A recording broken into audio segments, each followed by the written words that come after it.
శ్రీమాత్రే నమ. జయ గురు దత్తాత్రేయ నమ.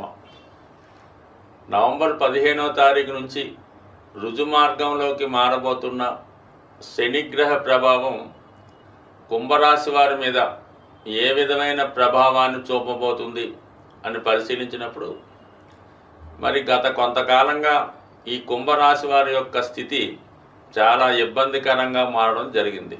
అంటే గతంలో తీరిపోయిందనుకున్న బాధ్యతలు తిరిగి మీద పడడం వల్ల, అలాగే ఆర్థిక పరంగా అధిక ఒత్తిడి ఏర్పడడం జరిగింది. అంటే అటు 12వ భావ ఫలితం, అటు జన్మశని ఫలితం, ఈ రెండు కూడా చాలా వరకు ఈ రాశి వారిని ఇబ్బందికరంగా మార్చడం జరిగింది.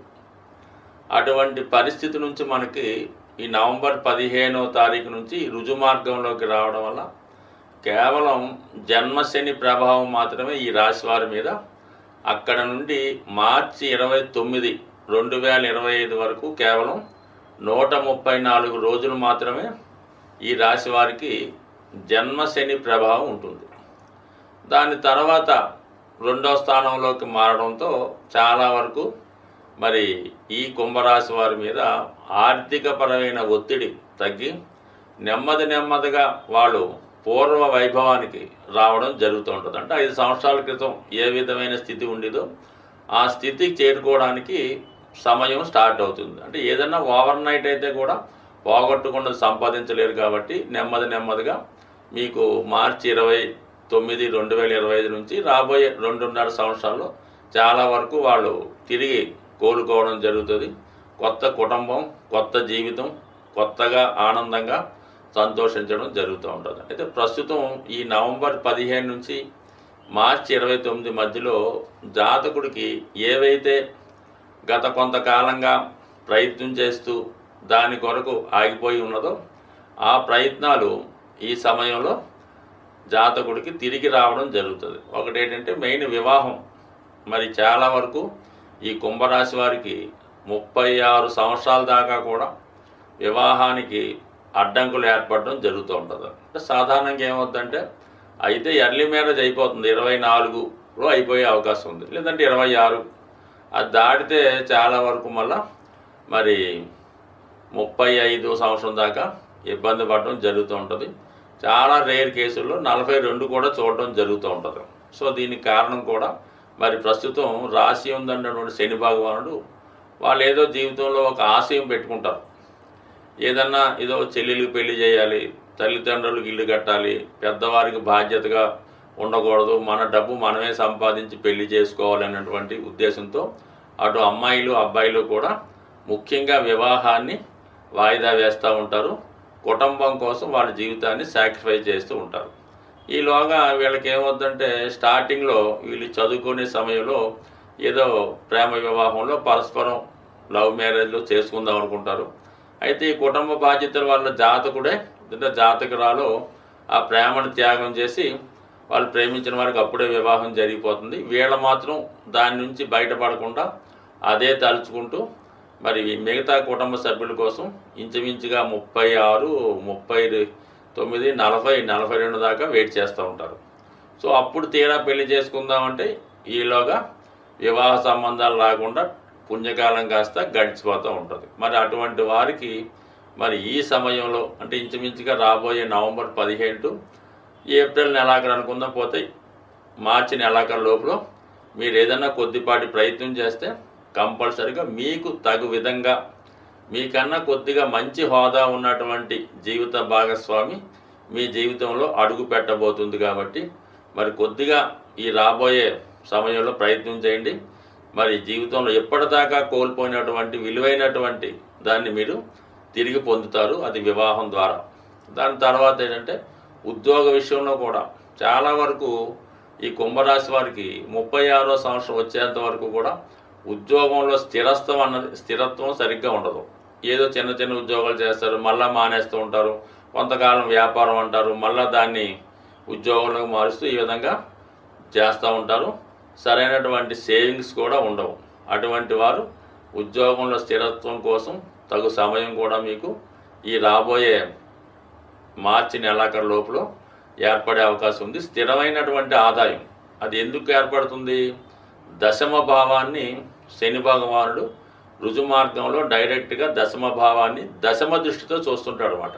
అంటే మీకు ఈ విధంగా చూడటం, గురు భగవానుడు ధన లాభాధిపతిగా గురువు మరి దశమ భావాన్ని సప్తమ దృష్టితో వీక్షిస్తున్నాడు. ఎప్పుడైతే శని ప్లస్ గురువు ఒకే భావాన్ని వీక్షిస్తాయో ఆ భావ ఫలితాలు జాతకుడికి 100% సక్సెస్ అవుతాయి. కాబట్టి ఖచ్చితంగా ఈ కుంభరాశి వారికి ఉద్యోగంలో స్టెబిలిటీ, స్థిరమైన ఆదాయం మరి అతి తొందరలో రాబోయే ఏప్రిల్ లోపు వచ్చే అవకాశం ఉంది. అది కూడా ప్రయత్నం చేయండి. శని యొక్క ప్రభావాన్ని నుంచి అంటే చెడు ఫలితాన్ని నుంచి తప్పుకోవాలంటే ఏకైక మార్గం చాలా క్రమశిక్షణతో మెలగడం అన్నది చాలా ఇంపార్టెంట్ అయిన విషయం. ఎక్కువగా దేహానికి అంటే శరీరానికి కష్టం కలిగించే విధంగా చేయు పనులు చేసినప్పుడు శని యొక్క అనుగ్రహం కలుగుతుంది. తగు విధంగా ఆరోగ్యం కూడా రావడం జరుగుతూ ఉంటుంది.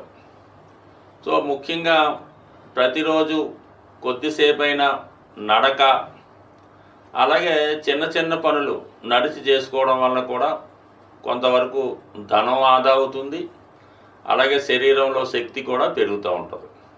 ముఖ్యంగా కుటుంబంలో ఉన్నటువంటి వృద్ధులు, పెద్దవాళ్ళు శని యొక్క రూపానికి ప్రతిరూపాలుగా ఉంటారు. ఎట్టి పరిస్థితుల్లో కూడా కుటుంబంలో పెద్దల్ని అశ్రద్ధ చేయకుండా వారికి తగు విధంగా సహాయపడుతూ వాళ్ళ అవసరానికి ఏదైనా జీవితంలో అంటే కనీసం రోజుకి ఒక్కసారైనా వాళ్ళని పరామర్శించడం, వాళ్ళకి ఏవైనా అవసరాలు ఉన్నాయా, ఏవైనా వస్తువులు కావాలా అని తెలుసుకోవడం వల్ల కూడా శనిగ్రహ అనుగ్రహం జాతకుడికి లభిస్తూ ఉంటుంది. దాని తర్వాత ముఖ్యంగా వృద్ధాశ్రమాలు, అలాగే వృద్ధులు చాలా బలహీనంగా ఉంటూ చాలామంది ఈ మధ్యకాలంలో మనకి చాలా ఇబ్బంది పడుతూ ఉంటారు. అటువంటి వారు మీకు బంధువులే కానక్కర్లేదు.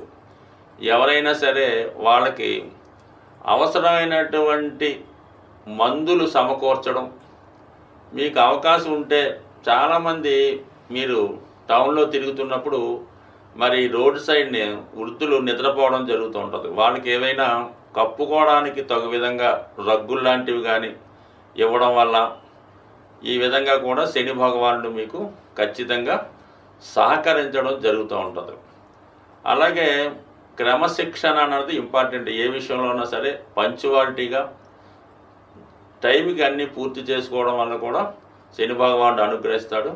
అయితే శని యొక్క అనుగ్రహానికి అనుకూలమైనటువంటి సమయం ఇది. అదృష్టవశాత్తు మనకి ఇప్పుడు ఈ కార్తీక మాసం మనకి దీపావళి మర్నాడు నుంచే ప్రారంభం అవడం జరుగుతుంది. కాబట్టి ఎవరైనా సరే వీలైతే ఈ కార్తీక మాసంలో వచ్చే 30 రోజులు విధి విధానంగా ఏ సమయమైనా పర్లేదు ఒక్కసారి శివాలయాన్ని దర్శించుకోవడం, ఏదో ఒక దీక్ష తీసుకోవడం మంచిది. లేదంటే 4 సోమవారాలు, 4 మంగళవారాలు, 4 లక్షవారాలు ఈ విధంగా వీలైతే ఉపవాసం ఉండి మరి ఆ భగవంతుణ్ణి మనసారా ఆరాధించడం వల్ల అటు శివుని యొక్క అనుగ్రహానికి అటు విష్ణుమూర్తి అనుగ్రహానికి పాత్రులవుతారు.